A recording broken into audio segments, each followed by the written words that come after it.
The United States government has been working to end the Constitution, because it has been bought by corporations, and this will endanger the American people.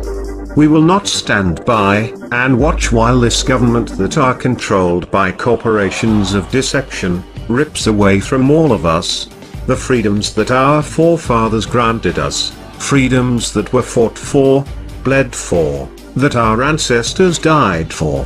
We must ensure that blood was not shed in vain, that their lives were indeed lost for a great nation that is not yet lost. We refuse to let the United States government destroy our way of life. The United States government insists on labeling us as terrorists. The question is, who do we terrorize? Is it probable that the United States government is truly afraid of we, the people? Nevertheless, the time for action is now. It is time to remind the government that we, the American people, are the ones who hold the power of this country, not them. The American people have realized that the current government is no longer functional, our economy is unstable, our representatives are uncooperative, and our system, destroyed? For years, voting has been useless. Corporations and lobbyists are the true leaders of this country, and are the ones with the power that are controlling our way of being. To rebuild our government, we must first destroy it. Our time for democracy is now. Our time for resolution is now. This is America's time for revolution. To restore our constitutional rights, to once again be free. Therefore, Anonymous, along with the American people, have decided to openly declare war on the United States corporate-controlled government. This is a call to arms. We call upon the citizens of the United States to stand beside us in overthrowing this corrupted body, and call upon a new era. We refuse to be a police state. We refuse to be brutalized and dehumanized by the very people our tax dollars fund to protect our cities and streets. We will not allow the government to control our destiny, our right to build a life for ourselves. We demand freedom from government control, taxation, repossession, and death. You will not come to our doors to take our guns and our property. You will not force the citizens of this great country to participate in the unlawful act of government-mandated healthcare. We the people refuse to put in your control our food, our water, our health, our bodies, our minds, and our lives. We will not grant permission for the government to deploy drones over our homes and communities. We must end the Federal Reserve. A private central bank should not issue our currency, set interest rates, and run over our economy. Rather, we need to return control over the currency to the American people where it belongs. You, the United States government, have overstepped your privileges for the last time.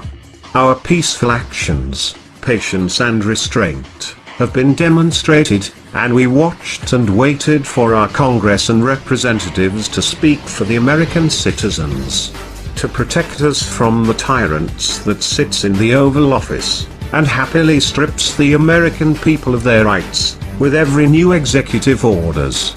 We have waited long enough.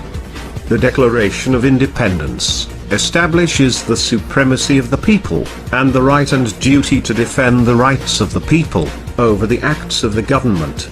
Our Constitution provides for as many protections as possible, to ensure that the government is subservient to the people, and only exists for the purpose of serving the people.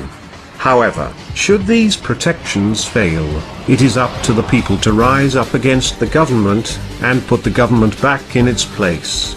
In this capacity, the people act as the fourth branch of government, to take control and to override their decisions that violate the fundamental rights of the people's life, liberty, and the pursuit of happiness. By what means do the people exercise their authority over the government? That depends on how resistant the government is to complying with the will of the people. In the case of the Declaration of Independence, It meant declaring war on the government, and overthrowing them. This is obviously a last resort, after taking other steps less harsh. Have we not tried? It is clearly the right and the duty of the American people to overthrow the government, in order to restore the United States as a government to serve the people. This is clearly established in historical precedent. This is that time. We have exhausted every option. Our government has ignored us. Now it's the time for our government to restart. We are anonymous. We are legion.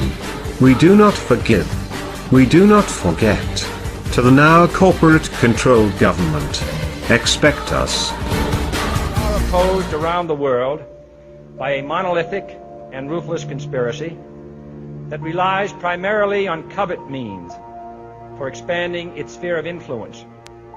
It is a system which has conscripted vast human and material resources into the building of a tightly knit, highly efficient machine that combines military, diplomatic, intelligence, economic, scientific, and political operations.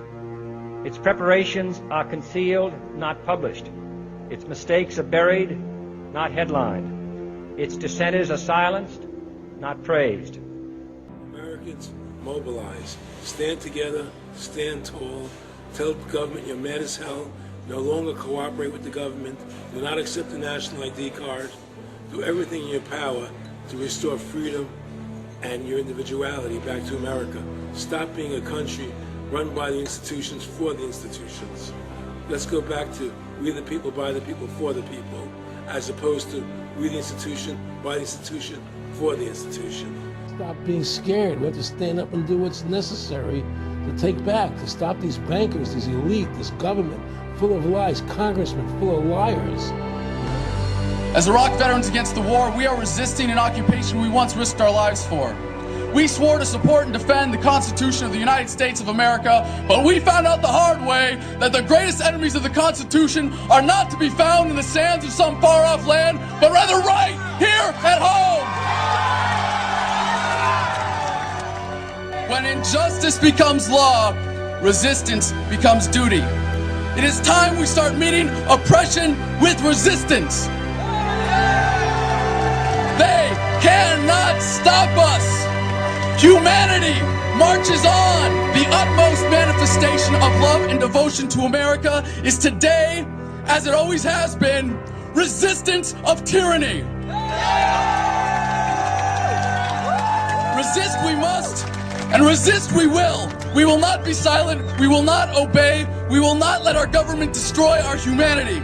We will not wait another moment in fear to stand up for what we know to be right.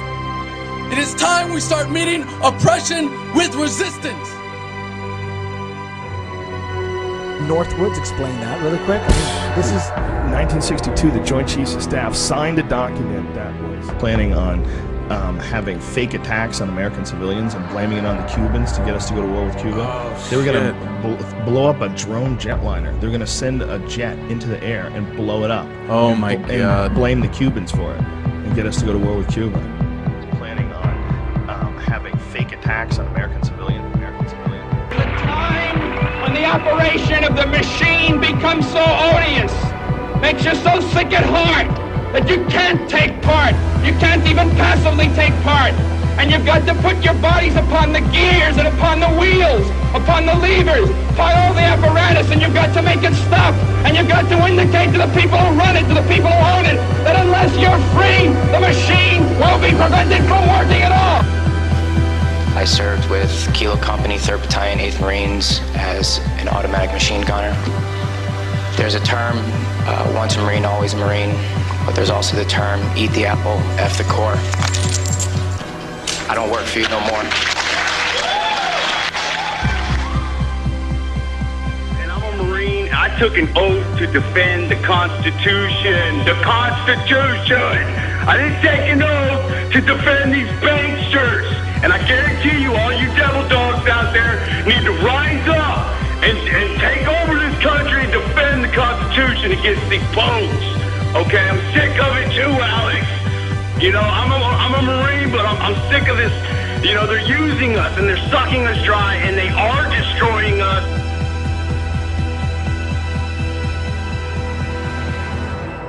People should not be afraid of their governments. Governments should be afraid of their people. Councils of government, we must guard against the acquisition of unwarranted influence, whether sought or unsought, by the military-industrial complex.